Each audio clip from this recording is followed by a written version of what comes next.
Hello. What's that? It's an egg. Well, let's crack on. Alright, so we're on chapter 5 from...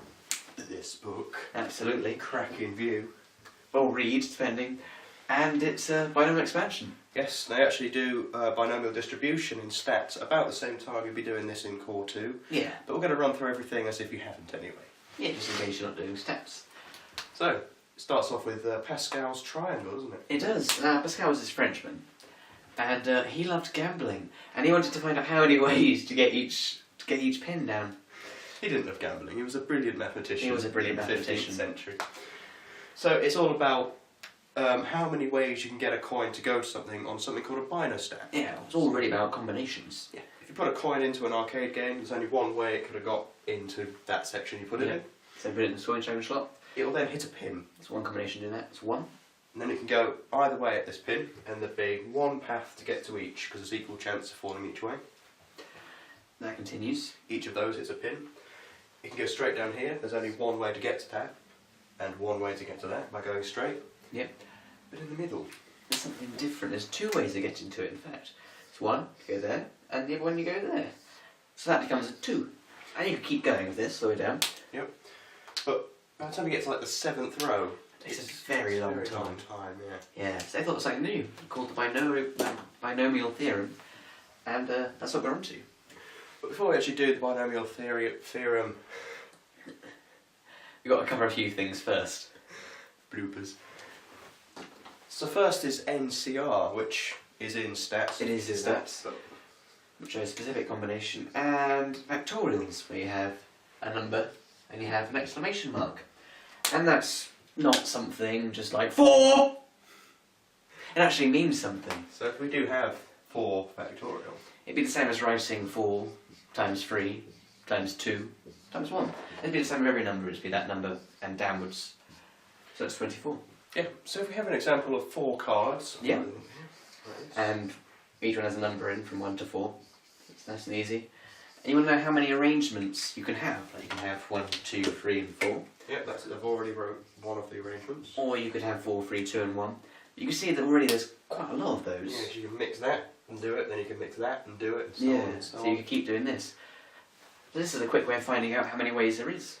So there's actually 24 arrangements of this, so you'd be saving yourself from drawing out all 24 possible, and often you don't get 4, you get something like 7 or 8. 7 or 8, and that would take a lot longer. Yes, so big shortcut.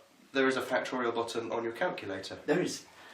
But you might not want to just know how many arrangements there are, you want to know maybe how many arrangements of pairs you can get. So maybe you flip all the cards over so you can't see the numbers, mix them all around, and then take 2. How many possible combinations of 2 can you have? In this case you can actually see them, so I can we can draw them in. So we can have the first 2, and the middle 2, and the last 2. We could have the first and third, second and the last, and the first and the last. That would give us 6, that but would.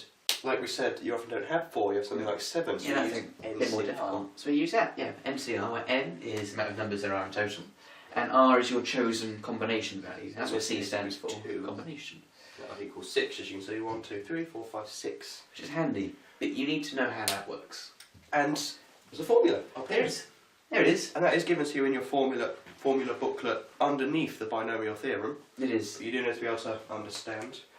That's what NCR means. Yeah, so if you wrote that up, our N would be 4, so 4 factorial, over our R, which is 2 factorial, times N 4 take a 2, which is, again, 2 factorial. And if you were to write it out like we did here, yep, you'd have 4 times 3 times 2 times 1 over 2 times 1 times 2 times 1. The 2 and the 1, one of the 2's and the 1's on the bottom would cancel. The times at the top, which would be 4 times 3 over 2 times 1, which is 12 over 2, which is 6. But often you get bigger numbers, so you need to appreciate that. But now that we've got this, I think we can probably go on to the binomial theorem. I think you probably can. Let's rub all this off. Lots of writing. Lots of writing. Harry loved writing. I miss Harry. So we have our actual relationships booklet. It's We on do. page 4, near the bottom. Just here, If you can see that. if you can see that. It's huge. It is pretty big. I'll just write up the first little bit. You've got A plus B to the n, because what we use this for is quadratics, well not quadratics, but like quadratics with a bigger power, so polynomials.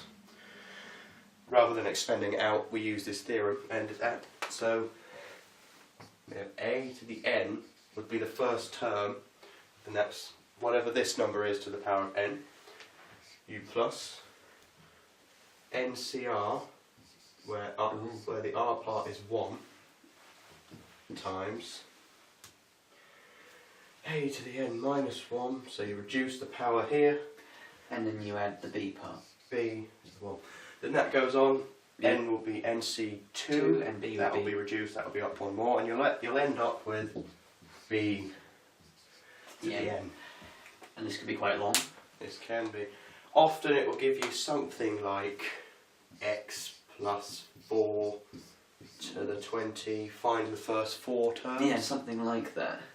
Well, the first term is going to be a, which is x to the 20, which you just leave as x to the 20, plus, and you do nc1 times x to the 19 times 4 to 1. And keep going for the first 4 terms, and that's all it will need you to do. Yeah. It's not actually that hard, it's just a horrific formula. Yeah.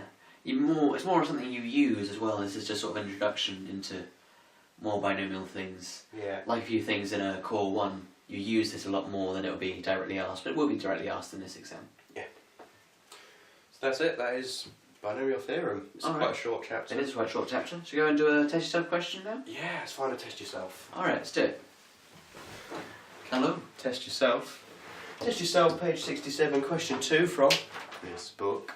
Absolutely. Not from an exam paper this time. No. It's normally entwined with other stuff in the exam paper, so this is just a question. A question. We'll go through it. We're doing question 2. I'll do A.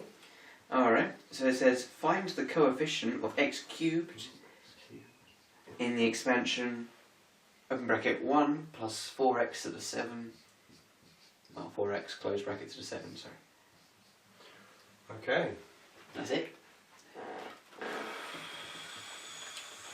Get your head around the question quickly. That's going to be x. Right. So we know the first part's going to be 1 to the 7. Yeah. We don't need to bother with that because we're only looking for the before x cubed. The next one, the 4x is going to come in, but it's going to be to the 1. It is. Then it Then it's uses going to be 2, then it's to the 3. So we actually want the third one. Yeah, we want the third part. So the third part is going to be no, NC2, well NC3, sorry. NC3 times 1 to the power of 4. Yeah, because that'd be the difference between those two numbers. Times, and then 4x to the 3. And that's a bit of getting your head around it. It normally takes a few minutes to sort of think, what part of the formula am I using? You don't want to do all of it just to get to this point. You could do always up, but you don't need to. Yeah, so I've just taken this section of the formula that will give the x cubed. Alright. Okay, NC3. N in this case is 7, so 7C3 is 35. That becomes 35. It's just going to be times 1. 1 to the 4 is just 1. And then 4x cubed, or 4 cubed, is 64, and then x cubed. So it's times 64x cubed. So that's going to be 35 times 64, lots of x cubed. So times 35. And that's quite a lot. It's 2,240 x cubed. And that's actually about right for these sorts of questions. You do get big numbers like that. Just takes a second to get your head around it. Shall I do B and you read it out, or do you want to do B? Yeah, we can do it like that one. Alright, so you've got your pens. I've got a pen. So, we're in part B. Part B is the same thing, finding the coefficient of x cubed, but this time it's bracket 1 minus 2x, and then close bracket to the 10. Okay. Like before, we want the same part of the formula. Yep. So this time n is going to be 10, it's going to be 10c3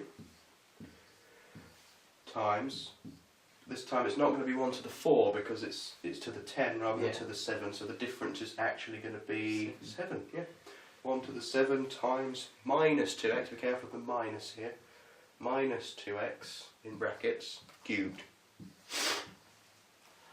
I'll Right. get out my calculator for you. So 10C3. 10 Put in your calculator, and that is 120. 120. 1 to the power of 7 is just 1. Yep, times 1. And now this is a minus, so it's going to be a minus, whatever it It's is. still minus because it's cubed. And So it's going to be minus 8. Yep. X cubed. So you've got 120 times minus 8, so that's minus 960 x cubed. and that's the answer. Yeah, and these questions do come up just because it doesn't say it's in an exam, it's entwined with other stuff. Yeah, they're sort of part 1 of the question or something. The only part that's really hard is extracting the part of the formula you need. Yeah, otherwise you waste a lot of time if you don't do that. And just be careful of minuses. That's probably a bit more mark heavy than this one, just because of the minus, probably one more extra Yeah. mark. Because you've got to If the realise cu- that if the cube cu- is minus. Yeah. And that's pretty much binomial expansion. Yeah. So, onto the summary. Yeah, let's go somewhere. Quite a small chapter, this one. This is quite a small chapter. It's chapter 5. Well, chapter 5 of that book. That book. It's a nice book. There's a nice crack in view. We'll read. Binomial theorem. Yeah. Mostly about arrangements and sort of how things happen. Yeah. And then it's applied at the end to just polynomials. Yeah, expanding them, because you could do it in the way you do, what's it called, cubics. Yeah. You do it squared, then you times by what's left, and you can do that. You can, But it would just really- take you ages. as many as there are, but there's a fast way of doing it. And again, you can apply it backwards to quadratics. If you really wanted to, you could use the binomial theorem for quadratics. It would but you work. should be pretty good at expanding them out quickly. They should be okay, yeah. But just a point that it does work for all of them. It does. Yeah. It's a nice relationship. Pascal's triangle, pretty nifty, but not very useful. Yeah, well, the entire binomial thing is about finding two answers, essentially. That's what binomial means. Yeah. Like the 0-1 thing. And yeah, that's binomial theorem. That's pretty much it. We did a test job question. But as always, if there's any more questions you'd like to ask us, Or on Facebook, if you type in Clever Cracker Squared. yep, or you can put in the comments below, we'll try and find them. Might be easier if you're on Facebook though. While you're there, give us a like. This has been James Trevette. Wayne Lack.